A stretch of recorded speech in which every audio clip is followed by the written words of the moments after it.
morning, sir. Good morning. Please take your seat. Thank you, sir. RUPAL, you are from UP. Yes, sir. Okay. And your optional is geography. Electronics and communication was your BTech subject, 2018. Yes, sir. And you left Tata Motors? Yes, sir. Achha, why? So, because I realized that the service was not my calling, and I wanted to work for a more diverse and challenging sector like civil services. Civil service is monotonous, bhai. So, diversity in terms of various sectors like working for healthcare, education, women and child development, and multiple other sectors from one platform. And so, second reason is that it allows me to address any issue holistically, right from policy formulation to policy implementation on ground. So that is what attracted me towards civil services. But here it is the reverse. You first implement, then you formulate. Yes, sir. Don't you see there is problem in that? So I think that this is an opportunity because if we work on the implementation front first, we get to see the ground realities from a very closer level. And this experience in turn will help in better formulation of policies. Okay. Your father is CDO? Yes, sir. In UP? Yes, sir. Okay. So, now tell me, UP is not performing good in SDG. What is the score, composite score? How is it SDG performance? So I do not remember the composite score for now, pardon me for that. But there have been certain indicators on which UP has improved over the past years. For example, we have improved the literacy rates. Right now it stands somewhere around 73% on an average. So the SDG progress you have not analyzed? Yes, sir. Of the UP? Sorry, sir, for that I'll work on it. Now, CDO would, the function of CDO would touch which goals of SDG? So, it includes multiple areas of SDGs. For example, water resources work, issues related to rural development. Water resources is which SDG goal? So, I'm unable to recollect that. Okay. Pardon me for that. Okay. Now, women empowerment is which goal of SDG? Sorry, sir, I'm not able to recollect exactly. No problem, RUPAL. Your interview is on 2nd February. Yes, sir. So, this NSO growth estimate, advanced estimate, have you gone through that or? Yes, sir, I have read it in the newspapers, the growth projections of NSO. So, they have stated it to be somewhere around 6.6 to 6.7%. 7%? Yes, sir. And basically in that, how much is agriculture, how much is manufacturing? Any idea where we are performing satisfactorily, which sectors? I do not have the idea of exact numbers, but the sectors where we have been doing good, like agriculture, has supported us a lot, especially in the past 2-3 years. It was the only sector which registered a positive growth. Along with that, in terms of if you look at opportunities, so the manufacturing sector is expected to grow in these coming years with a push on schemes like production-linked incentives. But manufacturing has not done well in this advanced estimate. Yes, sir.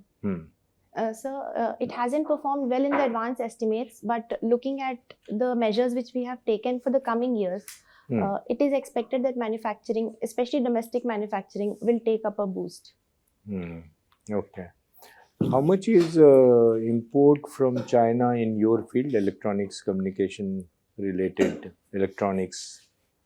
So, exact numbers I'm unable to recall, but China is a major supplier of all the components of electronics, especially chips and semiconductor devices, and also solar panels. So, how much is total import bill?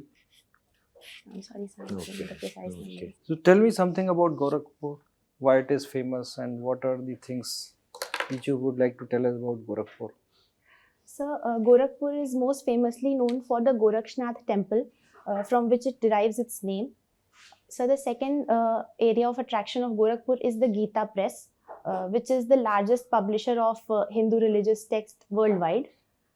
So the third important aspect of Gorakhpur is that it is very proximally located to some important tourism sites like Kushinagar, which is the resting place of Gautam Buddha, also Maghar, which is the resting place of Sant Kabir.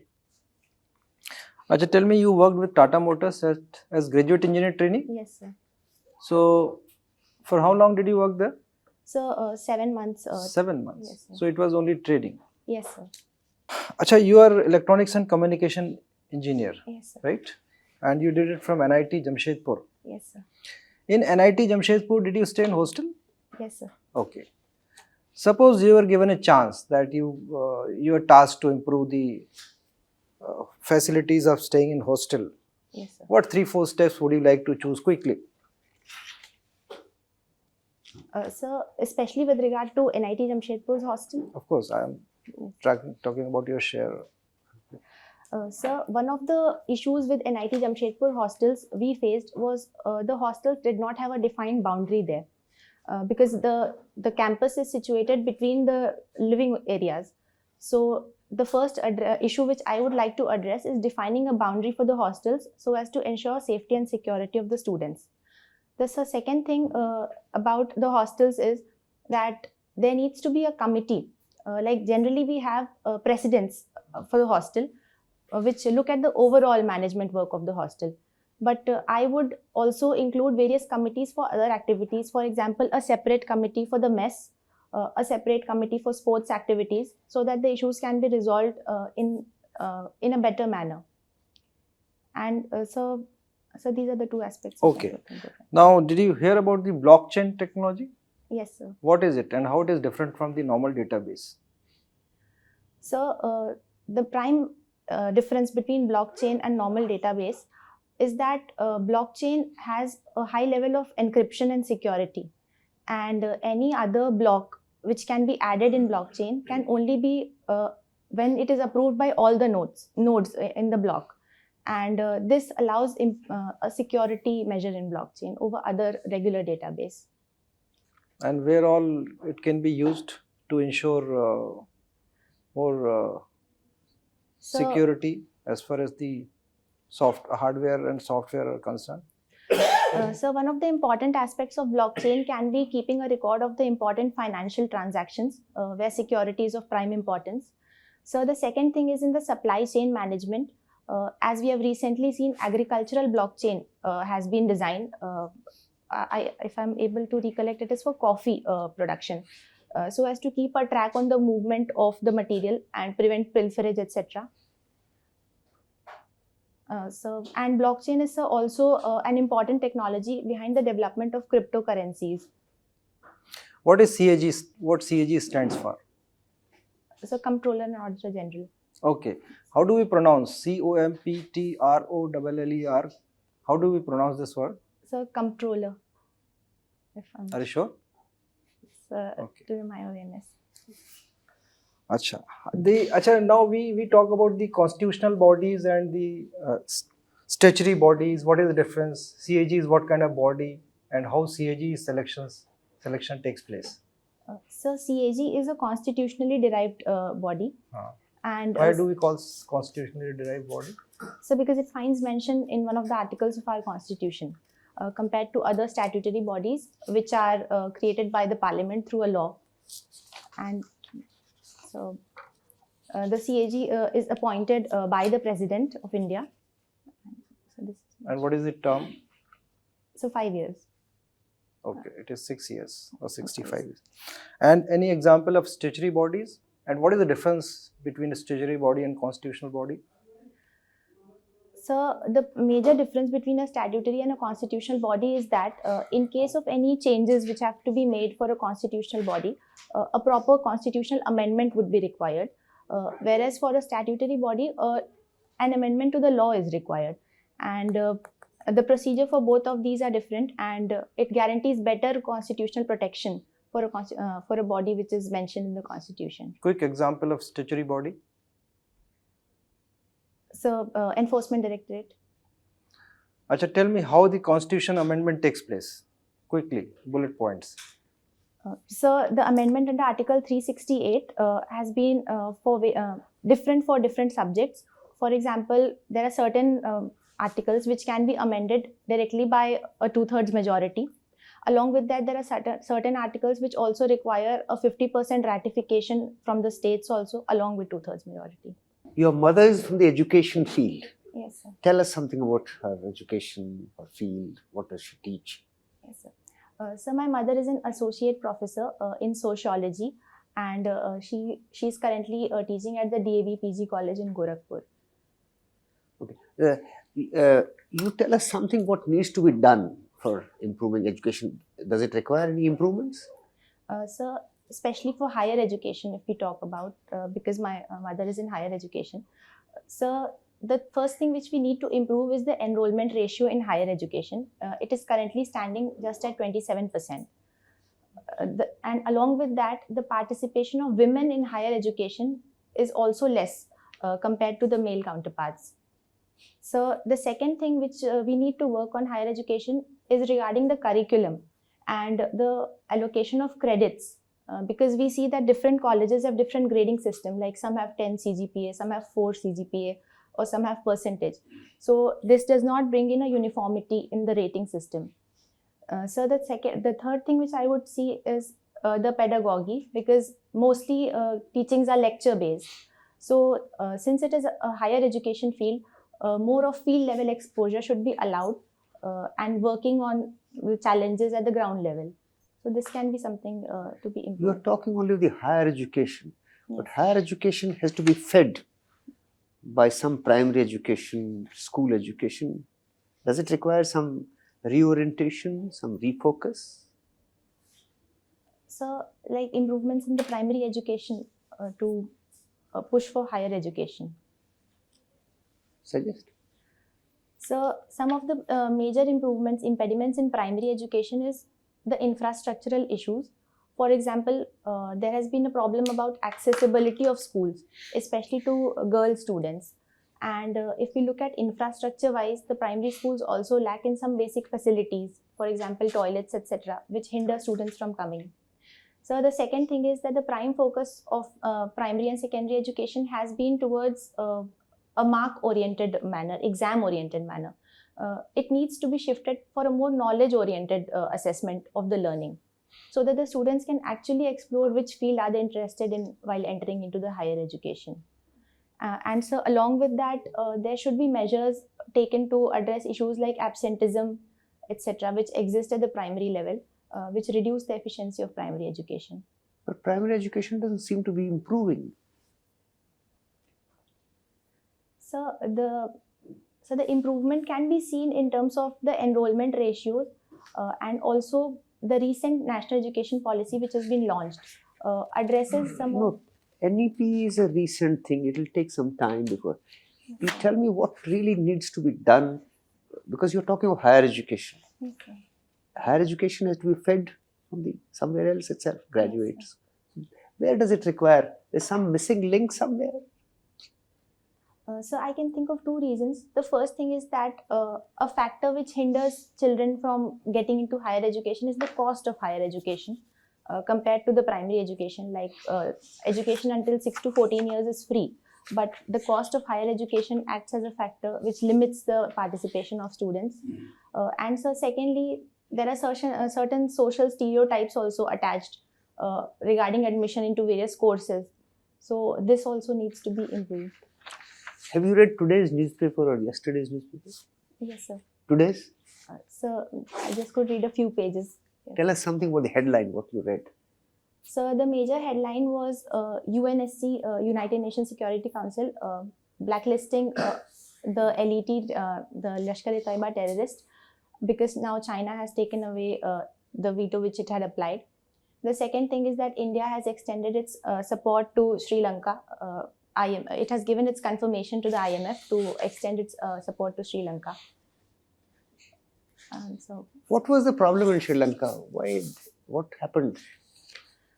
So the problem of Sri Lanka can be traced to a few reasons. The first thing is that the problem began during the COVID pandemic time. because Sri Lanka's economy is primarily dependent on tourism. So that took a great toll on the economy of Sri Lanka. So secondly, there has been issue of debt which has been mounting because of various infrastructural projects like Hambantota, etc. And so thirdly, it is also grappling from some civil unrest there with regard to the leadership. So these have been the problems which have pushed Sri Lanka into a financial crisis. You are excellent in education. Why don't you go in academics? But what prevents you? So one of the foremost reason which No pros. Come to the point. So because I want to be a part of the decision making process. At university, the curriculum, faculty selection, students, extracurricular, more liberty. Here in the, you won't find. Your father's experience will speak volumes on that. So if I continue into being into education sector, that would be only one sector where I would be able to work for. But if I come into civil services, don't you feel that nations and society change through education? So indeed, education is... Okay, leave it. Now, there are too many extracurricular activities, one by one. Names of the street play you participated and name of important street play writers.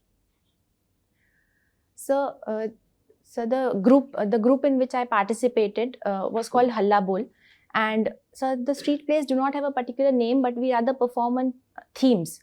So I can. For example, just come to the theme. Which one? At least two themes. Yes, sir. So the first theme which I had performed was about women-related issues. For example, dowry, women education, harassment, etc. This was the theme of the first play. The second. What is your opinion about this Punjab High Court decision allowing a Muslim girl at the age of 14 or 15? Yes, sir. Should it be prevented? Supreme Court has said something. So, I'm not aware right now of what the Supreme Court has said about this matter. But, sir, the issue pertains to the different, the acts of different religions having different ages of marriage. Okay, so, then some important street play writers. I'm sorry, sir. Safdar Hasmi and their group, many more. Halla Bol is a different drama here. Now, Thank you, sir. Education Sankalp NGO. What exactly they do? They do with the children? Yes, sir. So we used to provide free of cost education to the children from the marginalized sections living in and around our college in the various villages and bastis. You said that higher education is costly, Yes. while the fact is reverse. School education, DPS and everywhere now more than 50%. Yes. They're much costly than we pay in Delhi University or JNU or Gorakhpur. Isn't it? So, in primary education, we have various segments. To say that entirely primary education is costly is something I would beg to differ from, because for the government-funded schools... Public school.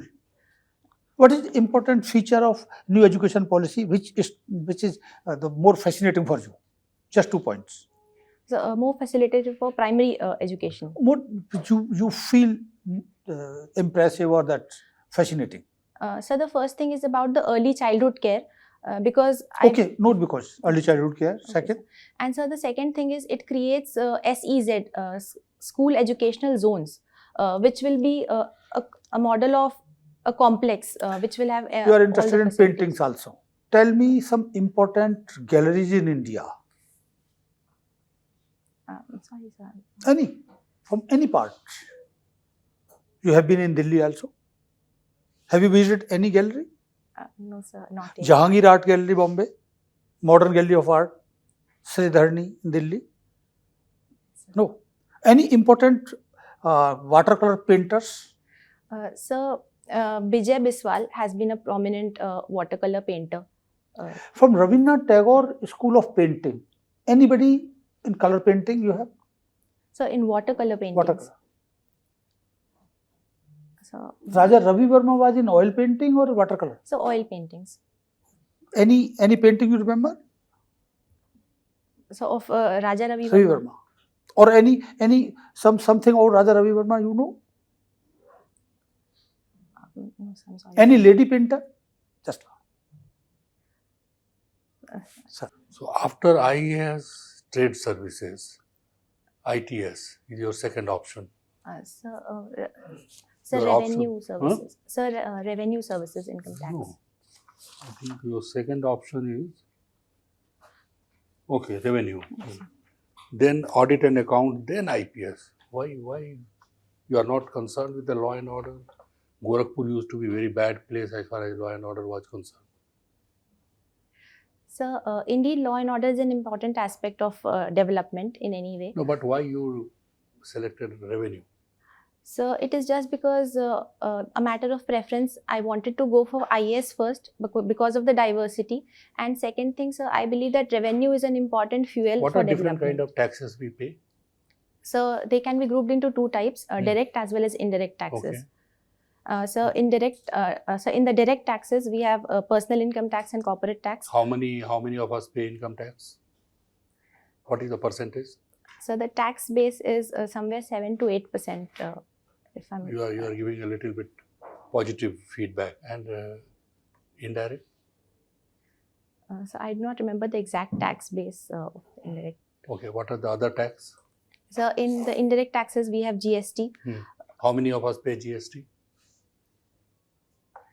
So on the goods on which GST is levied. How many? I have a simple question. Give me a simple answer. So I'm not aware. No of idea? it. Yes, sir. Okay. Of all the persons who are paying income tax, which are the sectors you think that can help you in increasing the tax base? So in the recent time, if we see, talking about the few years, the tier 2 to 3 cities, they have seen... No, just give me the sector.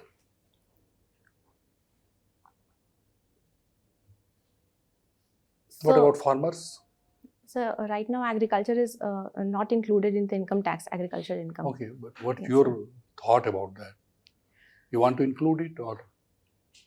So seeing the present status of farmers in India, like 86% of them are small and marginal farmers. So including all of them into income tax.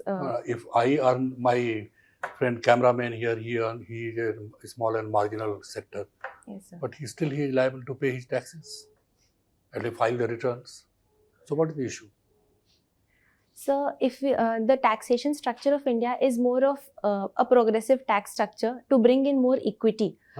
And so right now agriculture is not included into the income tax directly. I wanted your thought. Yes, sir. I know that it is not included. So what you think, it should be included, it shouldn't be included? So as of now, I do not think it should be included. Okay. What about the unorganized sector? Say, for example, lawyers, doctors who take your cash payment, don't pay you anything. How can you bring them, or the thelawalas, khomchawalas, how can you bring them into the tax net? So one of the move in this direction can be the use of digital transactions. For example, UPI based payments, So hopefully etc. we will bring them in this budget, we are going to bring them in the Yes, tax sir. net. Okay, you have studied in NIT Jamshedpur. Yes, sir. Which river Jamshedpur is situated at? So it is situated between two rivers, Kharkhai and Subarnarekha. Achha, where does Subarnarekha originate and where does it end? So it originates in the Chota Nagpur plateau, Yeah. and then Chota Nagpur plateau is a big one. sorry, sir, I'm not able And to. where it ends? So it meets River Damodar in the long course. What are the other tributaries of Subarnarekha? So What is the difference between Subarnarekha or say Ghagra? So the major difference is that the perenniality of nature, like Ghagra is a glacial fed river, so it is perennial in nature, whereas Subarnarekha is a rain fed river. So which one is more likely to be rich in minerals, Ghagra or Subarnarekha? So the mineral composition would vary for both the rivers. For example, It's okay. Yes, Which is most likely? That is my question. so if we look for minor minerals like sand, etc., so Ghagra would be richer in those minerals. But since Subarnarekha, it flows through a hard rocky plateau. So it is unlikely that it would be more rich in minor minerals, but rather we have some placer deposits of minerals, like we have also found deposits Since of gold. birth, you are repetitive. You were born on 12/12, then your email says 12 Rupali 12, your mobile number is 840-480. So anything peculiar in that? Any significant message, coding, something? No, No? sir. Okay, Rupal, when is the Good Governance Day? I'm sorry, sir. Civil Service Day? Sorry, sir. I'll read more about these Okay. things. And International Women's Day? So 5th of March. 8th March. Sorry, sir. Okay. Okay. ठीक है. I think we will close your interview.